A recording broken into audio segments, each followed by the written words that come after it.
السلام علیکم و رحمت الله و برکاته. این قصه بسیار قصه جالب هست. از برادران طلب کرده میشه تا آخر گوش کنن. این یک طریق حل چندین مشکل های جوان ها میشود ان شاء الله. میگه یک جوانی با همراهی حضرت ابی حنیفه رحمه الله امام اعظم بسیار همنشین بود. میگه روزهاش قطعی حضرت امام بسیار میگذراند. یکی از روزها اون جوان پیش حضرت امام ابی حنیفه رحمه الله آمد، گفت که من از آل فلان قوم فلان میخواهم که زن بگیرم ولیکن آنها مهر زیاد از من طلب کردستند. از قدر استادم زیاد مهر طلب میکنن.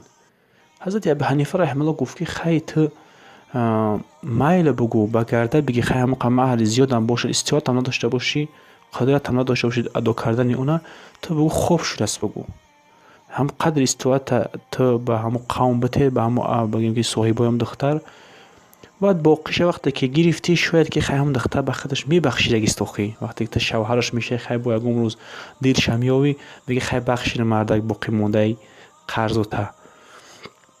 این بچه رفت خیلی گفت که مایل، گفت همه را بگرده گرفت، گفت که چند خیلی که مهر میگن من میتونم، گفت خیلی من راضی.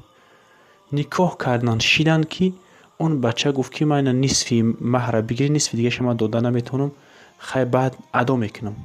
این صاحبای دختر گفتن که نه، گفتن تو مهر ادا نکنی این بگیم خواهری ما را یا که مثلا که خشتواری ما را برده نمیتونی تا.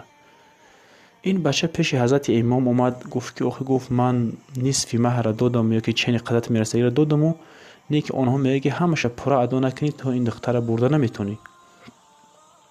حضرت امام گفت که امام اعظم خیلی قرض بگی، گفت تو اینی که قطعی اونها کش و قطعی اونها بگیم سخت روی میکنی، از اون قرض گرفتنت بهتر و خوبتر است.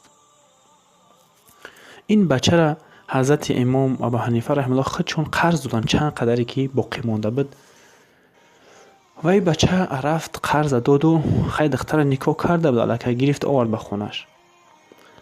بعد از بین چند قدر حضرت امام اعظم رحمه الله یک حیله شرعیش نشان داد. یک حیلهش نشان داد که وقتی که اون خانواده دختر که در تو سختگیری که کردن ترم یک راه بیاو که از هم سختی ببرای که تو خیلی قرضدار شدی. یعنی که به همون خاطر برادرها در مسئله مهر، در مسئله این چیزا باید سختی بد نکنی. این زندگی هست، این برای این پل کار کنی نیست، این برای حیات خوب ساختن است. برای هم خاطر خلاصه که به حضرت امام ابو حنیفه رحمه الله اون بچه را گفت که من یک راه نشون میدم که انشالله از قرضات میبرای.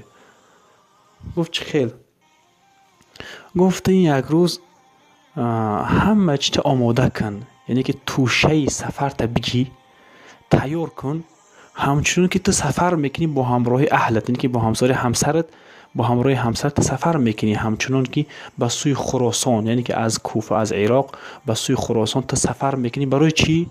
برای نفقه را کار کردن و برای قرض را کندن و برای همین چیزها. همین چیز همین خیلی ظاهر کته، همچنون که تو سفر کردستی. خیلی مرده که دشتره بگیم که گرفت همین خیلی اهل خانواده‌ش هم بگیم همسرش سار کرد و بگیم زاد و توشش گرفت تیار کرد و همچنون که سفر کردیست است. و اهل خانواده اون دختر دید، گفت که گفت تو چخه؟ گفت این دختری ما را گرفته و قراره دور میره، ما تو را دیگه میبینیم نمیبینیم، این دختر چخه میکرده باشه؟ گفته تشویش شدن اهل عائله همون دختر پیش امام اعظم فتواگیری اومدن. اکو بچه یاش با همنشین امام اعظم رحمه الله بود آخه، هم با بگیم که اهل فتوا همو حضرت امام ابو حنیفه رحمه الله خودشون بدن آخه. با اومدن پیش حضرت امام ابو حنیفه رحمه الله که خیلی این بچه همین خیل کردیسته است، این دختر ما را خیلی گرفت و گرفته سفر راه دراز رفتیسته است، ما را میبینیم نمیبینیم چی خیلی کنیم نفهمیدیم از این مشکل ببراییم آخه. و حضرت امام ابو حنیفه رحمه الله گفت که شما هم بچه را راضی کنین. گفت آخه با اون صاحبای دختر گفتن آخه چی خیلی راضیش کنیم؟ او را گفتن آخه. گفت که همون چیزهایی که شما از همون گرفتین مجبورش کردین همون چیز را بگردانین بتین شاخه. این اهل خانواده گفتن این مایل، گفتن ما راضیم هم چیزی که تو ما میگردانیم میتیم شه همین سفر نکنه شید آخه. بعد این بچه را حضرت امام ابو حنیفه رو فریاد گفت ایجا بیا، گفت ایجا بیا که گفت هم تاجیکو که کارت برار گرفت. بعد بچه را میگه که خیلی این خیلی خانواده دختر راضی شدن که همون چیزی که تو را مجبور کردن که بیار هم چیز رو گردونده میتن تخای تو روزی شخای خلاص دیگه. این بچه گفت که خیلی من روزی میگفت نه که با اگه چیز دیگه دبولش با زیاتی میکنه اون چیز دیگه زیادتر طلب میکنه گفت بو یعنی که هم اون رو میگیره هم با مثلا اگه چی میگم که یک ماه دیگه خوراکا و زندگیمون رو بتین که مو سفر میکنه. گفتم خیلی که فکر در سری بچه یاش اومد. این حضرت امام ابو حنیفه هم گفت که گوش کو گفت این خیلی گفت گپ زیاتی نزن گفت شاید که وزی تو دختر گرفته سفر بردستی اون دختر یگم حیله که بکوا قط سفر نکن چه خیل مثلا برای که من ای فلانی آدم نمیچند قدر قرض دارم وقتی قرض دار باشه دیگه راه دور سفر کردن نمیتونیده. شاید که میگه هم دختر میگه که خیلی من ای فلانی این قدر قرض دارم مثلا که قرض دارم طلب کردیست است من سفر کردن نمیتونم. شاید که هیله را بکنه بگه دختر در بولی تو دیگه بگو که من سفر میکنم ایسوس میکنم اون دختر میگه مرا چی برده نمیتونی من قرض دارم چی طلب میکنم مرا برده نمیتونی مثلا اگه خشتاورش میگه مثلا که من از فلانی خشتاورم قرض دارم مثلا که مول زیادی دیگه اون دختر گفت تو سفر برده نمیتونی گفت وقتی که خیلی هیله کنه گفت بعد تو چی میگوی گفت او دا خوبش که هم گرفتگیشون تا میگردن میتونن خب بیست هم را بگی خلاص جونت خلاص قرض تا بکنو و زندگی ان شاء الله طورش رفتن میگیره. بعد این بچه یا سینه امام ابو حنیفه رو گفت که این مسئله را با نگوی شده گفت که هم خیلی کده گفت اگر شما گفت ان شاء الله که خب بودم بیسین حضرت امام مگنی همون روزی میشه خلاص هم پلان بگردم بتن خلاص.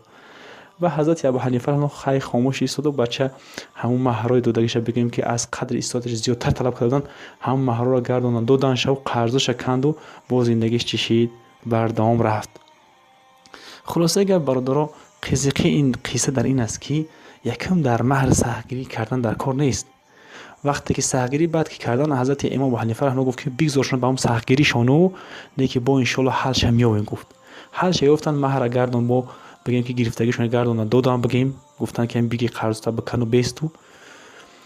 بعد دی مسئله نازک اگر شما توجه شده باشین که حضرت امام ابو حنیفه چقدر عقلشون بسیار چه حضرت عبدالله مبارک میگه که عقل ابو حنیفه رحمه الله بگیم که در همون بگیم که ترازو بونی عقل مردم در یک پره بونی عقل ابو حنیفه رحمه الله چی میشه عقل مردم بگیم که غالب میاد. یعنی که تصور که ابو حنیفه رحمه الله هم این بچه روزی کرد هم اون قوم روزی کرد چه خیل این بچه خواست که بود زیادتر طلب کنه نفسی بلندی کنه که امام ابو حنیفه رحمه گفت که نه گفت این کارو نکن گفت یعنی که گفت دختر بگه که من قرضدار هستم بگه از فلانی آدم دیگه تا دیگه راه دیگه حیله کردن نمیاوی دیگه. خیلی خانواده‌اش میگه خیلی ماله که جای سفر میکنی کردن بگی خیلی برم قرض کار کن خیلی دختری مو سفر کردن نمیتونسته قطعی مو میسته خیلی فهمو نیک آدم قرضدار سفر راه دور درست کردن نمیتونه. حاضر در این وقت زمان همین خیلی است از بانک‌های وقتی که روسیه قرض میگیری و پلی کلان میگیری تو ای روسیه برآمدن نمیمونن تا اگر تو اگه اون چیزی کلان در همجا رهن یا که زلاب موندگی نباشی. فهمو این مسئله فقهی هم از جا حاصل شد.